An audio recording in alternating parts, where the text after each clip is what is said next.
If you would look at the hair and the beard, what differences would you spot?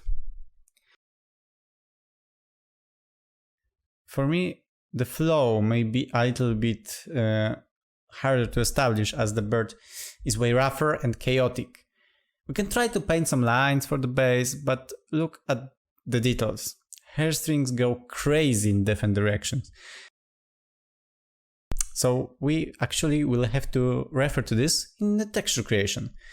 They should be rougher, less dense, and more random. We approach texture creation in the same way as we did for the hair.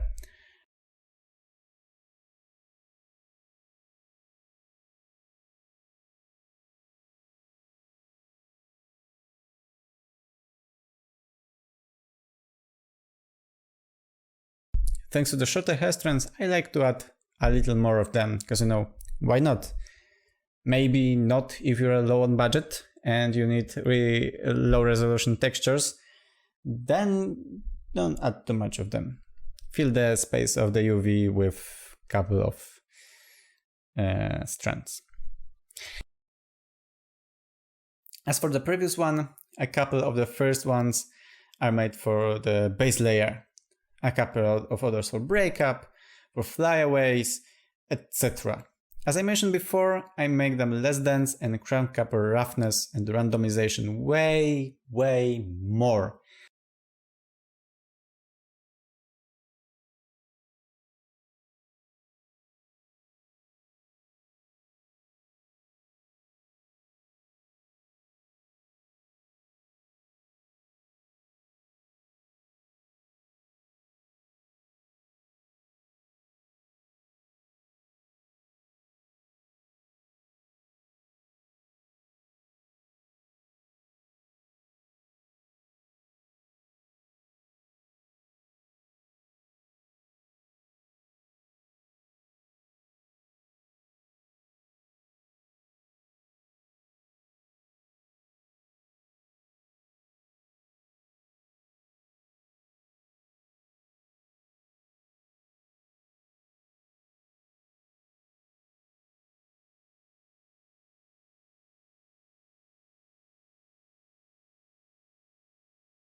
For some of them, I like to add a little bit of curvature that can be found in the reference. Simply because I have a lot of space in the UV layout and it will be will be easier and more optimized to add them on texture than curve and actual geometry.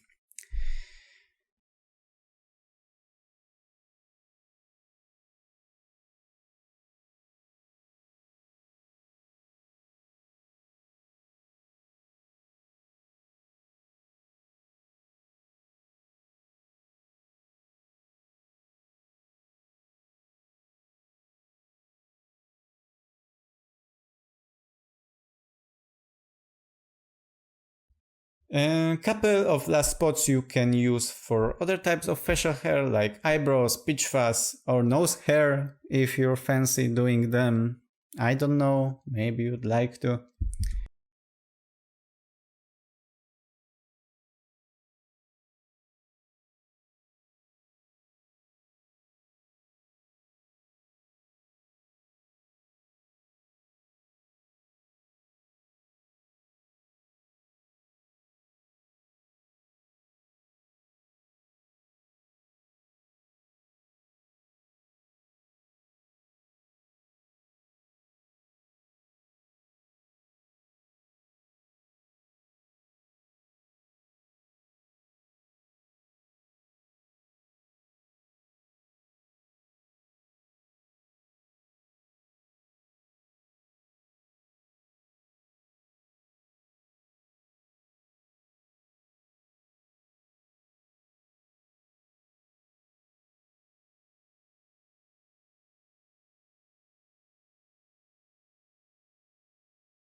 Here, I would like to show you a different tool for baking textures.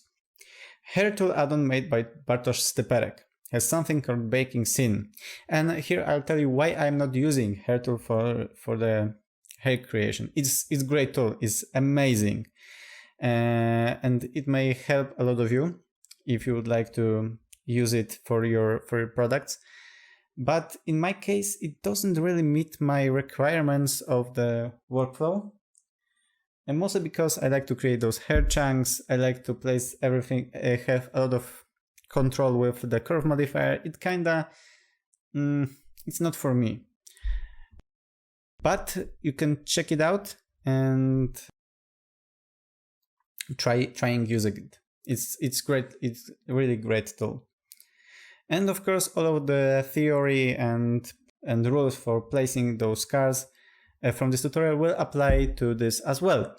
The only thing that you'll miss is the part with the hair chunks.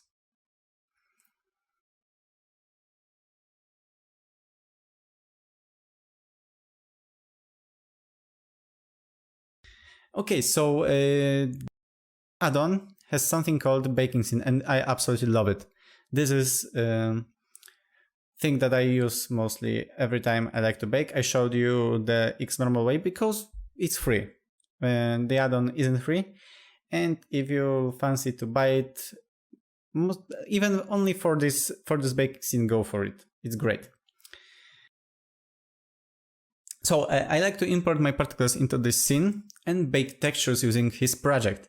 It's way faster and easier than doing it in Xnormal, because everything is done inside Blender without the need of converting the hair mesh. The only thing you have to do is to align the UV layout correctly to fit the camera space and align the plane and align this plane called depth driver. Simply place it in the middle of the hair particles. It's used to create the depth map. So I think it kind of takes this as a middle point and paint darker below this plane. It goes like a darker gradient below the point where the plane is and lighter gradient above.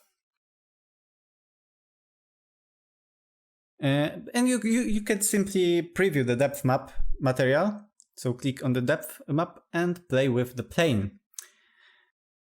On the tool panel on the right side, you can easily change the path, name, resolution, quality, and format of renders. You can also adjust the particle shape, width, and step count. Remember to keep the cycles render active. Don't use Eevee here. Once you adjust everything, you can now shift click on materials you'd like to bake and click Bake Hair. If something doesn't work or there are errors on final images, try clicking on the Update Materials.